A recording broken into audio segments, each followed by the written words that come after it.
आप सभी का स्वागत है आपके अपने YouTube channel Shukla study point में। मैं शिवम शुक्ला आप सभी दोस्तों का हार्दिक स्वागत करता हूं।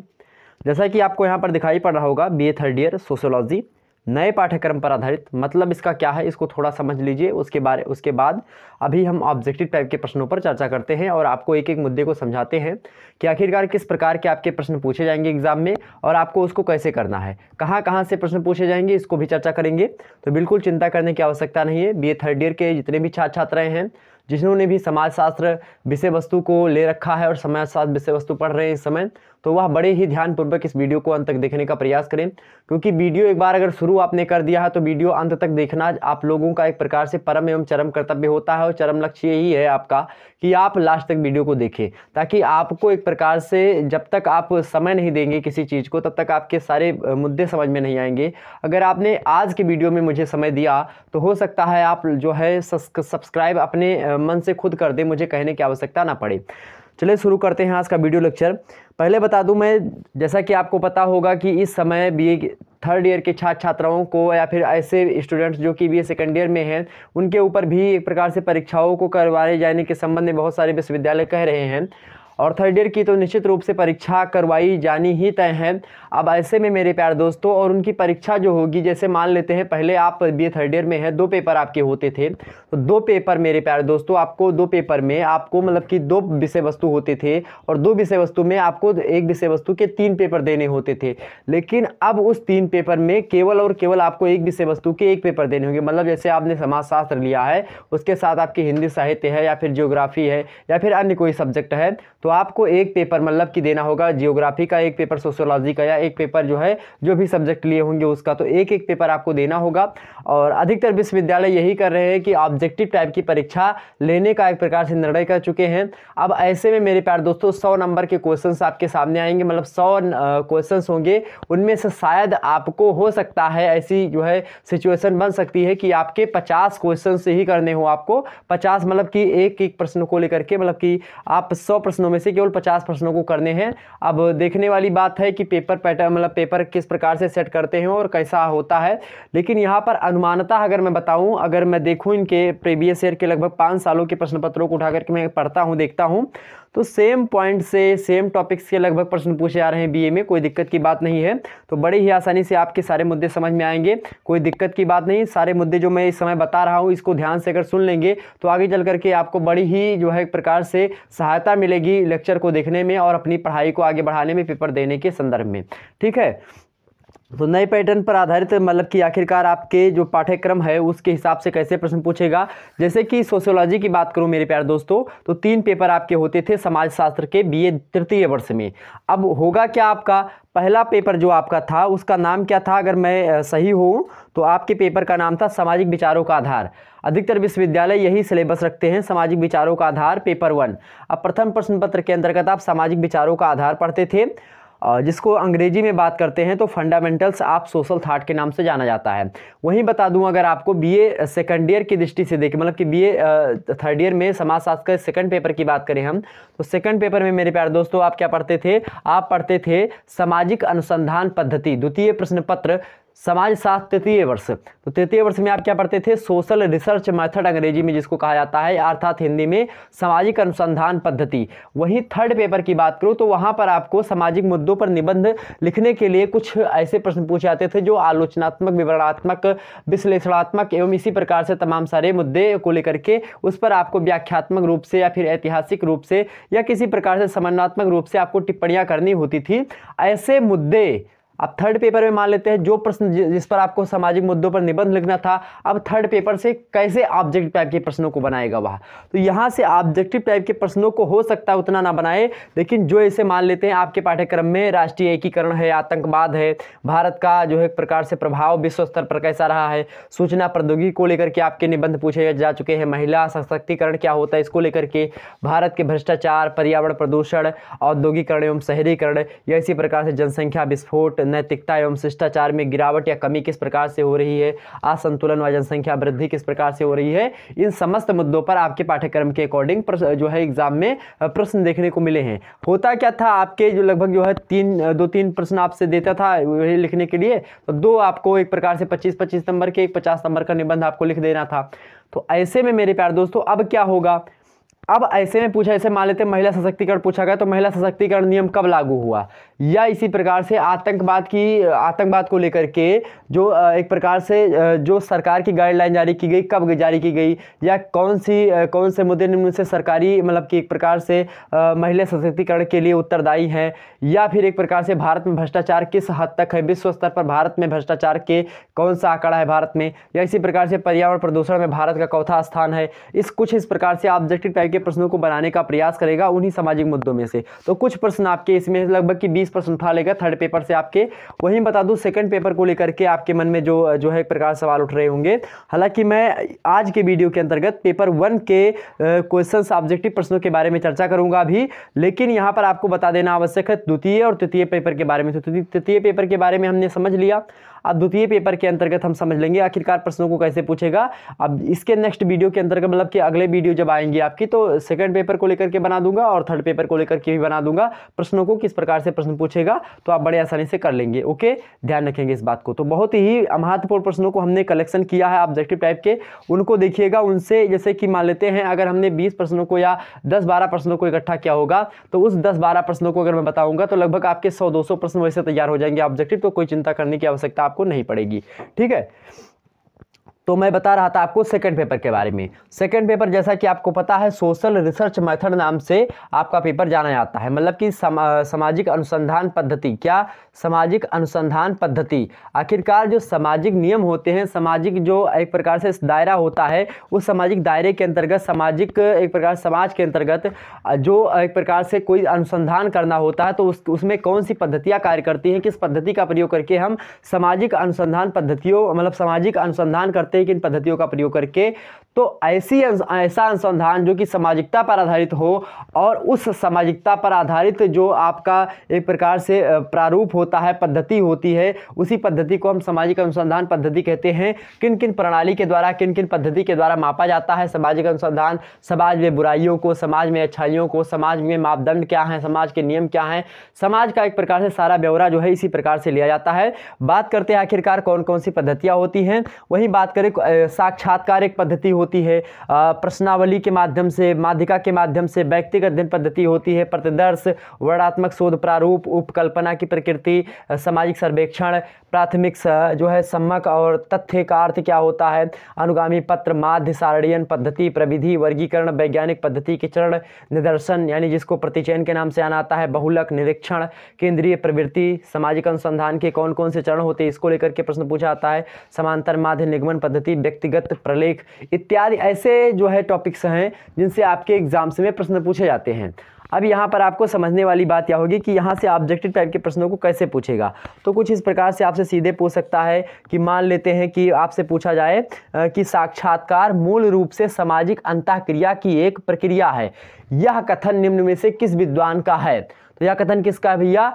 गुडे एवं हैट का है। साक्षात्कार की परिभाषा देते हुए इन्होंने कहा, एक हमारे चैनल पर एक मेरे प्यारे दोस्तों एक महासंग्राम नाम से सीरीज बीए थर्ड ईयर की सोशियोलॉजी की अपलोडेड है, उसको देख लेंगे तो आपके लगभग जो है आधे ज़्यादा आपका पेपर 1 तैयार हो जाएगा, पेपर 2 तैयार हो जाएगा। ध्यान रखेंगे, उसमें हमने आपको विस्तार से साक्षात्कार के बारे में बताया होगा और सारे मुद्दे के बारे में हमने समझाया है। जो मॉडल पेपर वगैरह पढ़े हैं उसको देख लीजिएगा।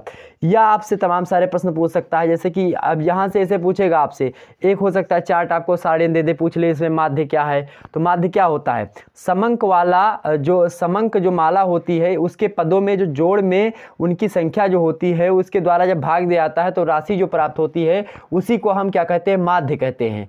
ठीक, ध्यान रखेंगे इस बात को। यह बात किंग महोदय ने बताई थी।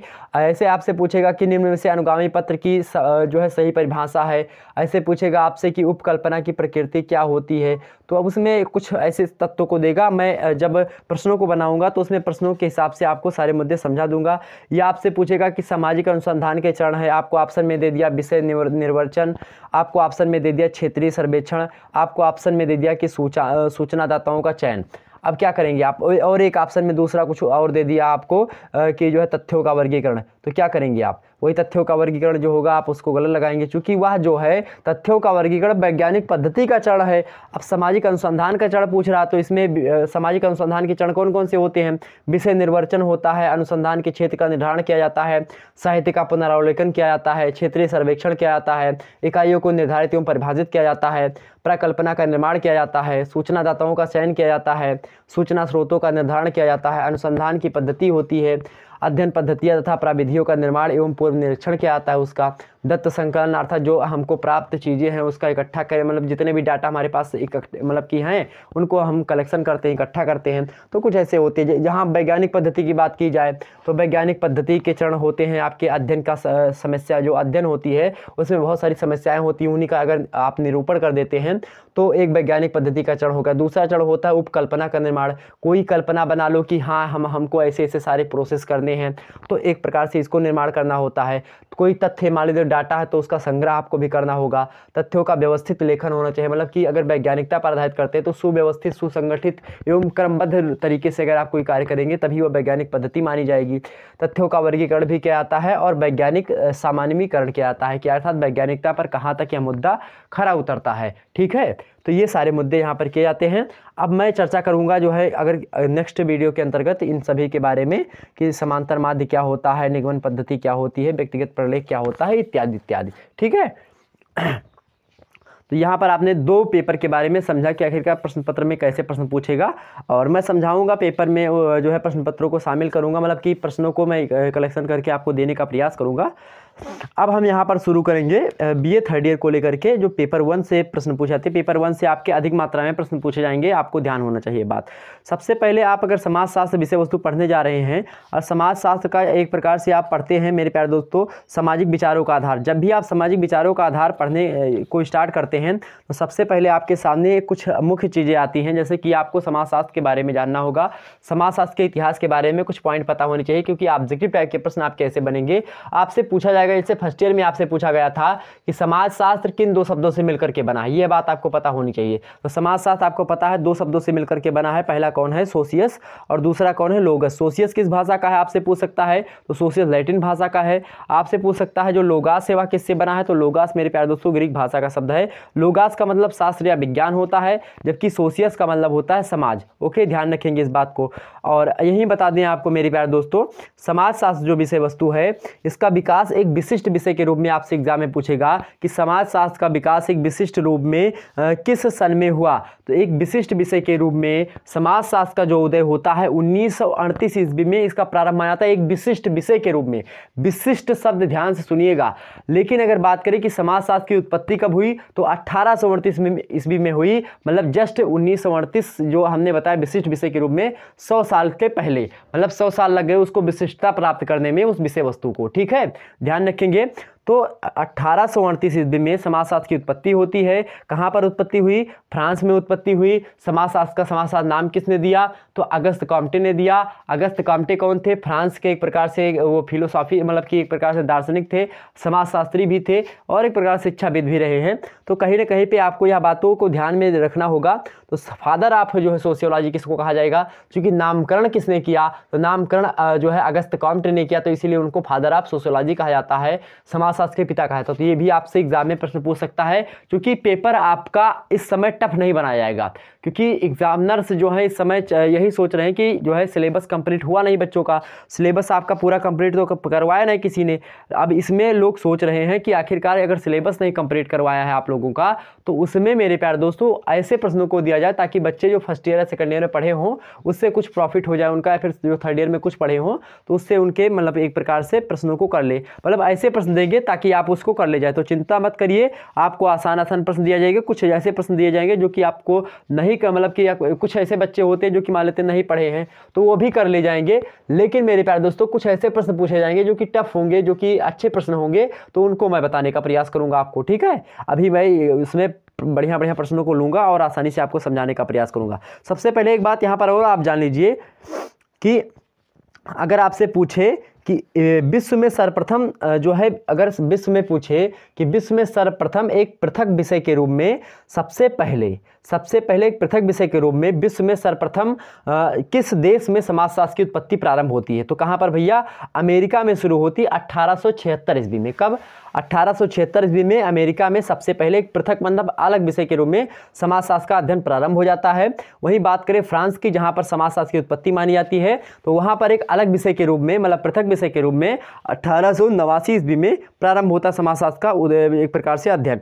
वहीं बात करें ग्रेट ब्रिटेन, तो ग्रेट ब्रिटेन मतलब इंग्लैंड की बात करें, इंग्लैंड, वेल्स और एक प्रकार से आयरलैंड वगैरह में, तो वहाँ पर 1907 ईस्वी में समाजशास्त्र का अध्ययन प्रारंभ हो जाता है एक पृथक विषय के रूप में। वहीं बात करें अपने भारत की, प्यारे इंडिया की, तो यहाँ पर मेरे प्यारे दोस्तों 1914 ईस्वी से समाजशास्त्र का अध्ययन एक पृथक विषय के रूप में प्रारंभ हो जाता है। और यहीं से हम अध्ययन शुरू करते हैं। और पूछा जाएगा आपसे एग्जाम में कि किस विश्वविद्यालय में इसका अध्ययन प्रारंभ हुआ है, तो सबसे पहले बंबई विश्वविद्यालय में इसका अध्ययन प्रारंभ होता है। आप यूपी के हैं तो यूपी में अगर आपसे पूछे, अगर यूपी के छात्र है तो यूपी में सबसे पहले लखनऊ विश्वविद्यालय में प्रारंभ हुआ जो है समाजशास्त्र का अध्ययन। ठीक है, यह बात ध्यान रखेंगे। तो मेरे प्यारे दोस्तों ये थे कुछ महत्वपूर्ण चीजें।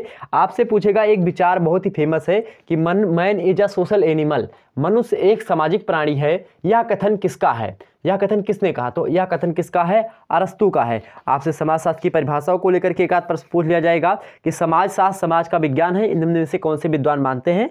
तो समाजशास्त्र समाज का विज्ञान है, इसको मानने वाले विद्वान है वार्ड, ध्यान रखेंगे। वहीं समाजशास्त्र समाज का वैज्ञानिक अध्ययन है, यह कहते हैं गिडिंग्स महोदय।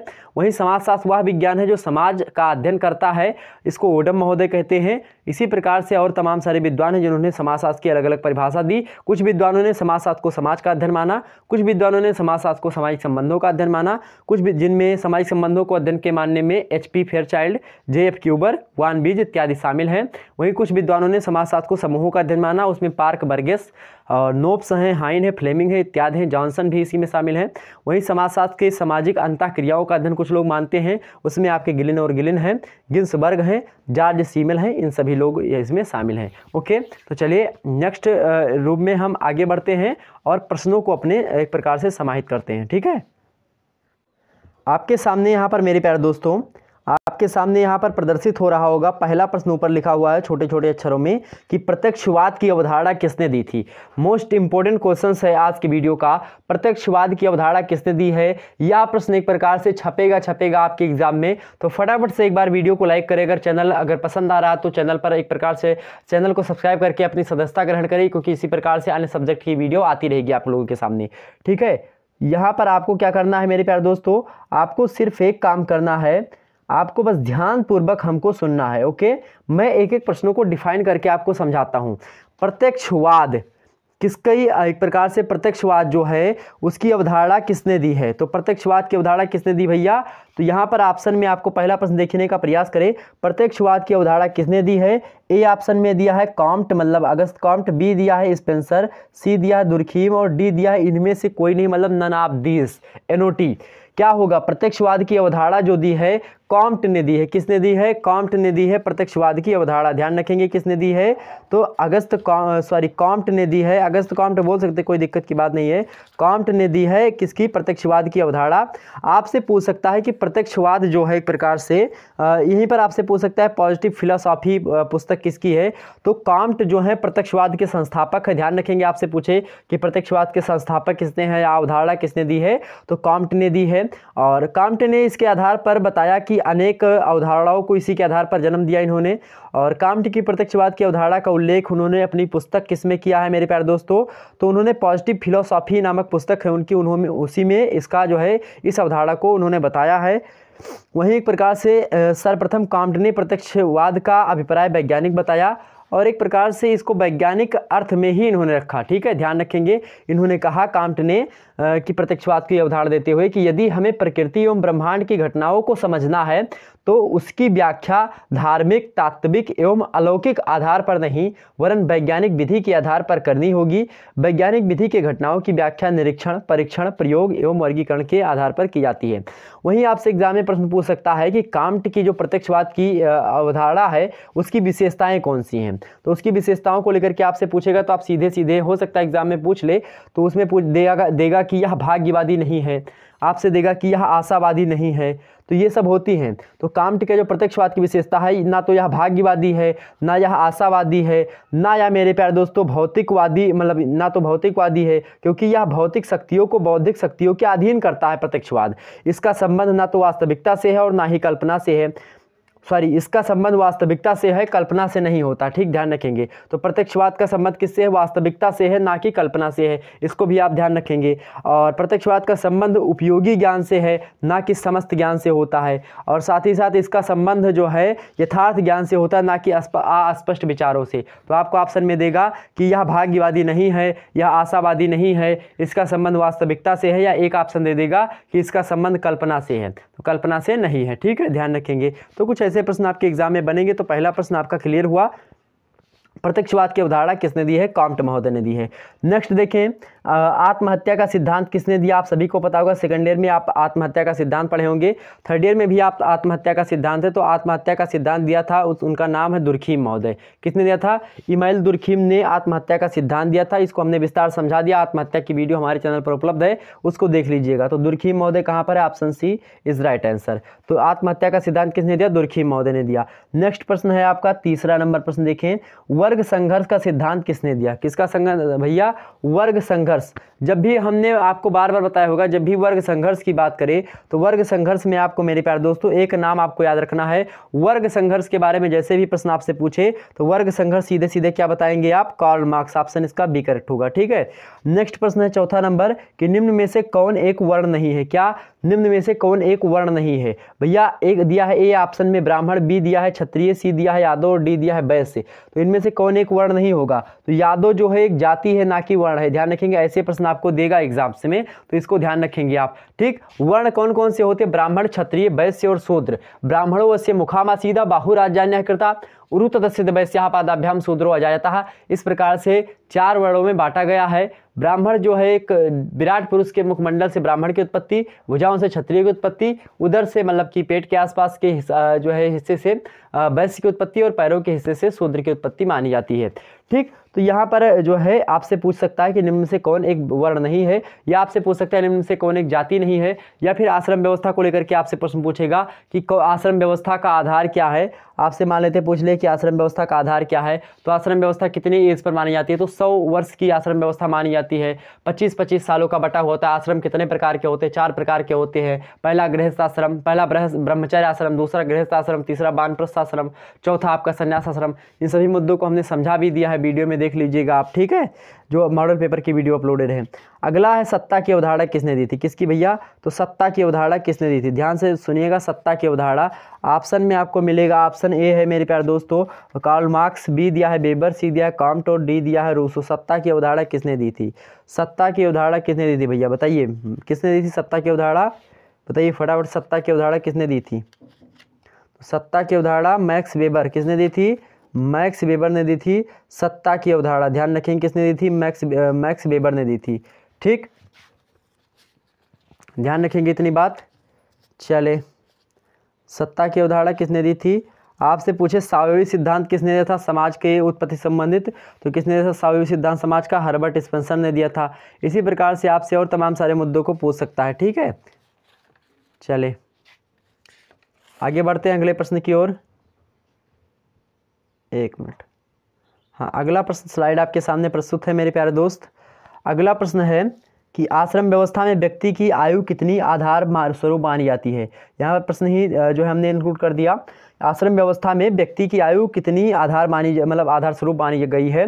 तो 100 वर्ष आधार स्वरूप मानी गई है। इसमें हमने बताया 25 साल तक ब्रह्मचर्य आश्रम शुरुआत के दौर में, जिसमें विद्या अध्ययन किया जाता है। उसके बाद में 25 से लेकर के 50 साल का जो समय काल है उसमें व्यक्ति का गृहस्थ आश्रम होता है, जिसमें व्यक्ति जो एक प्रकार से अपने पारिवारिक संबंधों से जुड़ा हुआ होता है और तमाम प्रकार के अनुभव प्राप्त करता है और अपने परिवार की देखरेख करता है। वहीं बात करें 50 वर्ष के बाद में व्यक्ति जो है एक प्रकार से जंगल की ओर प्रस्थान कर देता है, मतलब कि वानप्रस्थ आश्रम की ओर प्रस्थान करता है, मतलब जंगल की ओर जाता है और जितने उसने एक प्रकार से जितना अनुभव किया है, जितना उन्होंने गृहस्थाश्रम में अनुभव किया और ब्रह्मचर्य आश्रम में जितना उसने ज्ञान प्राप्त किया उसको लोगों में बांटता हुआ जंगल की ओर प्रस्थान करता जाता है। और जब वह 75 वर्ष का हो जाता है उसके बाद में वह संन्यास धारण करता है, मतलब कि एक वट वृक्ष के नीचे बैठ करके तपस्या करना प्रारंभ कर देता है और आत्मा को अपने परमात्मा से मिला करके एक प्रकार से तपस्या में लीन हो जाता है। तो यह है एक प्रकार से आश्रम व्यवस्था। आश्रम व्यवस्था को हमने समझाया है जो है मॉडल पेपर वाली वीडियो में, समझिएगा उसको। ठीक है, नेक्स्ट वीडियो है पॉजिटिव फिलोसॉफी। हमने बता दिया था पॉजिटिव फिलोसॉफी किसकी कृति है। तो पॉजिटिव फिलोसॉफी आपके किसकी है, अगस्त कॉम्ट की है, मतलब कि कॉम्ट की पुस्तक है पॉजिटिव फिलोसॉफी, जो लिखी गई है 1830 ईस्वी में और लगभग 1830 से प्रारंभ हुई थी। 1842 तक जो है इसका लेखन प्रारंभ चलता रहा पॉजिटिव फिलोसॉफी का। बड़ी अच्छी पुस्तक है, इसमें इनके कई विचार जो है इसमें दिए गए। फिलोसॉफी मतलब एक प्रकार से दर्शन, और दर्शन में एक प्रकार से मेरे प्यारे दोस्तों बहुत सारे विचारों बहुत जो विचार होते हैं उन्हीं को दर्शन कहा जाता है। तो विचारों का एक प्रकार से अगर सैद्धांतिक रूप हम देखें तो उसी को एक प्रकार से दर्शन कहा जाता है। तो वही सैद्धांतिक रूप यहाँ पर इनके पुस्तक में दिए गए हैं पॉजिटिव फिलोसॉफी में। ठीक, और वहीं पर आपको बता दूं और भी पुस्तक कॉम्ट की हैं, जैसे कि आपसे पूछा जा सकता है पॉजिटिव पॉलिटी। पॉजिटिव फिलोसॉफी तो इन्हीं की है कॉम्ट की। अगर आपसे पूछे कि पॉजिटिव पॉलिटी किसकी है तो यह भी जो है कॉम्ट की है, जो कि 1851 से 1854 ईस्वी के आसपास लिखी गई। वहीं इनकी एक पुस्तक और है कैचेबिक्स ऑफ पॉजिटिव, मतलब कि पॉजिटिविज्म। ठीक, तो यह पुस्तक 1852 ईस्वी में लिखी गई है, यह भी पुस्तक कॉम्ट की है। वहीं एक पुस्तक है, थोड़ी बड़ी नाम है उसका, बड़ा नाम है, ध्यान सुनिएगा, of prospects of the scientific work required for the reorganisation of society, जो कि लिखी गई 1922 ईस्वी में। इनकी सर्वप्रथम पुस्तक शायद यही है। ओके, ध्यान रखेंगे। आपसे अगर अगला प्रश्न दिया गया है यहाँ पर, तो पॉजिटिव फिलोसॉफी, पॉजिटिव पॉलिटी इत्यादि पुस्तक किसकी है, कॉम्ट की है। यहाँ पर ऑप्शन ए दिया है। ठीक है, ऑप्शन ए राइट आंसर। अगला 8वां नंबर प्रश्न कि समाज शास्त्र का अध्ययन नामक पुस्तक के लेखक कौन है। समाज शास्त्र का अध्ययन जो है नामक पुस्तक, मतलब समाज शास्त्र का अध्ययन एक पुस्तक का नाम है। इसने किसको लिखा है, समाज शास्त्र का अध्ययन। तो समाज शास्त्र का अध्ययन नामक पुस्तक लिखी गई 1873 ईस्वी में और लिखने वाले हैं हर्बर्ट स्पेंसर, उनका नाम है। हर्बर्ट स्पेंसर की बहुत सारी पुस्तकें आपके सामने हैं, मैं उसको बता दूं। सामाजिक स्थिति विज्ञान जो कि 1850 ईस्वी में लिखी गई इनके द्वारा। समन्वयात्मक दर्शन जो कि 1859 ईस्वी में लिखी गई। कोई भी एग्जाम्स में आपसे पूछा जा सकता है, तो इन सभी पुस्तकों को एक प्रकार से नोट डाउन कर लीजिएगा कॉपी पेन करके। ठीक, प्रथम सिद्धांत 1863 ईस्वी में लिखी गई। प्राणीशास्त्र के सिद्धांत फर्स्ट, मतलब प्राणशास्त्र के सिद्धांत 2 पुस्तक लिखी गई उसके नाम से। तो प्राणशास्त्र के सिद्धांत फर्स्ट जो है 1864 में और 1867 ईस्वी में द्वितीय मतलब की पुस्तक लिखी गई प्राणशास्त्र के सिद्धांत। वही मनोविज्ञान के सिद्धांत जो है 1870 में एक लिखी गई और 1872 में दूसरी लिखी गई। ठीक, वही समाजशास्त्र का अध्ययन तो 1873 में लिखी गई और समाजशास्त्र के सिद्धांत को लेकर के प्रश्न इनका 3 पुस्तकें प्रकाशित हैं। समाजशास्त्र के सिद्धांत, ठीक है, यानी कि आपसे एग्जाम्स में अगर पूछे कि थ्योरी ऑफ सोशियोलॉजी, तो first theory of sociology second third, तो आप बताएंगे यह किसकी है, हर्बर्ट स्पेंसर की है। ठीक, ध्यान रखेंगे। समाजशास्त्र के सिद्धांत फर्स्ट लिखी गई 76 में 1800 और द्वितीय जो लिखी गई वो 1879 में और तृतीय जो लिखी गई 1896 में। वही नीति शास्त्र के सिद्धांत तो फर्स्ट सेकंड लिखी गई, तो फर्स्ट जो लिखी गई 1889 में और सेकंड लिखी गई 1893 में हर्बर्ट स्पेंसर ने। तो जहाँ भी आपको सिद्धांत मिले तो आप समझ लीजिए हर्बर्ट स्पेंसर का यहाँ की जो है इनकी पुस्तक है। ठीक, ध्यान रखेंगे। पॉजिटिव जहाँ पर मिले 2 शब्द पॉजिटिव तो आप लगा दीजिएगा कॉम्ट को। ठीक है, ध्यान रखेंगे, आपके एक प्रकार से वो चीज़ें हैं। आगे है आपका नेक्स्ट द्वंद्वात्मक भौतिकवाद किसकी एक प्रकार से विचार है। तो द्वंद्वात्मक भौतिकवाद किसकी है, कार्ल मार्क्स की। ठीक है, ध्यान रखेंगे। अगला प्रश्न है मेरे प्यारे दोस्तों, समाजशास्त्र का अध्ययन पुस्तक किसका बताया, स्पेंसर, ऑप्शन सी इसका करेक्ट होगा। अगला प्रश्न है कि प्रोटेस्टेंट नीति का प्रमुख विशेषताएं हैं। तो प्रमुख विशेषताएं कौन कौन सी है प्रोटेस्टेंट नीति की। तो यहाँ पर इसकी विशेषताएं हैं, श्रम ही मूल्य है, दूसरा परिश्रम करना पुण्य है, तीसरा भाग्य के सहारे बैठना मना है, चौथा कर्म प्रधान है और उसी का महत्व है, पांचवा व्यवसाय की अवधारणा की प्रधानता है, छठवां इसमें अपने कार्यों के लिए कर्ज लेना अच्छा माना गया है, सातवां प्रोटेस्टेंट धर्म में ब्याज वसूलने की भी आज्ञा दी गई है। मतलब यहाँ पर आपको इसमें मिला, श्रम ही मूल्य है बिल्कुल करेक्ट है, परिश्रम करना पुण्य है बिल्कुल करेक्ट है, कर्म प्रधान है और उसी का महत्व बिल्कुल करेक्ट है, मतलब ये सभी। ठीक है, ध्यान रखेंगे। आगे बढ़ते हैं। अगला प्रश्न आपके सामने है मेरे प्यारे दोस्त कि द रिलीजन ऑफ इंडिया पुस्तक के लेखक कौन है। द रिलीजन ऑफ इंडिया पुस्तक के लेखक कौन है।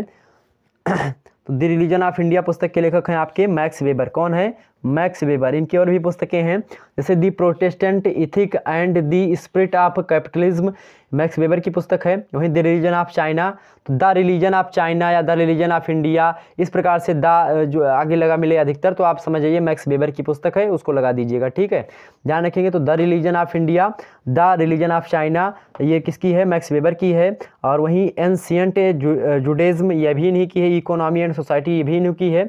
एसेज इन सोशोलॉजी, मतलब कि समाजशास्त्र पर निबंध, इनकी ही पुस्तक है मैक्स वेबर की। दी मेथोडोलॉजी ऑफ सोशल साइंस, मतलब कि साइंसेज, ये भी इन्हीं की है। दी सोशोलॉजी ऑफ रिलीजन, ये भी इनकी है। जनरल इकोनॉमिक हिस्ट्री नामक पुस्तक भी मैक्स वेबर की ही है। तो इसको ध्यान से देखिएगा। आपसे पूछेगा न्यायशीता का सिद्धांत किसका है, तो गांधी जी का न्यायशीता का सिद्धांत है, आपसे एग्जाम में प्रश्न पूछेगा। ऐतिहासिक भौतिकवाद कार्ल मार्क्स, और द्वंद्वात्मक भौतिकवाद हमने वह भी बताया था, कार्ल मार्क्स के द्वारा ही बताया गया, ठीक है, ध्यान रखेंगे। सर्वोदय आपसे पूछेगा, सर्वोदय जो है, सर्वोदय का सिद्धांत किसके द्वारा दिया गया, तो महात्मा गांधी के द्वारा दिया गया। सर्वोदय का मतलब क्या होता है, बहुजन हिताय बहुजन सुखाय, मतलब कि सबका साथ सबका विकास सबका उदय, क्या है, सर्वोदय, ठीक, ध्यान रखेंगे। दुर्खीम की बहुत सारी पुस्तकों के नाम आपसे पूछा जाता है, तो दुर्खीम की कृति कौन सी है, यहाँ पर दिया गया आत्महत्या, समाजवाद, नैतिक शिक्षा, तो बिल्कुल सारे हैं ये सभी, ऑप्शन डी। जब भी आपको ऑप्शन में ये सभी मिले तो ध्यान रखेंगे वही करेक्ट आंसर होता है, या बात आप एकदम से गांठ बना करके रख लीजिए मन में, ठीक। दुर्खीम की और भी कृति हैं, समाज में श्रम विभाजन की पुस्तक है, कृति है। समाज शास्त्रीय पद्धति के नियम, ये भी दुर्खीम की है। आत्महत्या दुर्खीम की है। धार्मिक जीवन के प्रारंभिक स्वरूप दुर्खीम की है। शिक्षा और समाज दुर्खीम की है। समाजशास्त्र और दर्शन शास्त्र दुर्खीम की है। नैतिक शिक्षा भी दुर्खीम की है। समाजशास्त्र और संत साइमन, यह भी दुर्खीम की है। व्यवहारवाद एवं समाजशास्त्र, यह भी दुर्खीम की है। समाजवाद भी दुर्खीम की है। एनी सोशोलॉजी पत्रिका का संपादन भी इन्हीं के द्वारा, दुर्खीम के द्वारा किया गया। और मॉन्टेस्क्यू पर छात्र जीवन में शोध प्रबंध भी इन्हीं के द्वारा किया गया। वहीं मैं तथा रोमन साम्राज्य में यहूदी पर लेख भी इन्होंने लिखा है, दुर्खीम ने। तो ये सारे के सारे मुद्दे थे जो कि आपके एग्जाम से रिलेटेड थे। यहाँ से इतने प्रश्न आपके इंपॉर्टेंट है पुस्तकों को लेकर के, और जो है भौतिकवाद को लेकर के प्रश्न यहाँ पर, मतलब कि भौतिकवाद के तमाम सारे वाद हैं, उन वादों को लेकर के यहाँ पर प्रश्न आपसे एग्जाम में पूछा जाने था, जो कि हमने आपको विस्तार से समझा दिया। तो यहाँ पर मेरे प्यारे दोस्तों सब्सक्राइब करें हमारे दूसरे चैनल शुक्ला आईएएस अकेडमी को, वहाँ पर आईएएस के संबंधित जो है जल्द ही लेक्चर उपलब्ध करवाए जाएंगे। तो फिर चलिए, फिर मिलेंगे हम नेक्स्ट वीडियो के अंतर्गत। तब तक के लिए जय हिंद जय भारत। अगर वीडियो पसंद आए तो लाइक करें, चैनल पर करना है तो सब्सक्राइब कर लीजिए, वीडियो को शेयर कर दीजिए सभी ग्रुप्स वगैरह में, और इसी प्रकार से और भी लेक्चर्स देखने के लिए बेल आइकन को प्रेस करें। मिलते हैं नेक्स्ट वीडियो में, तब तक के लिए जय हिंद जय भारत,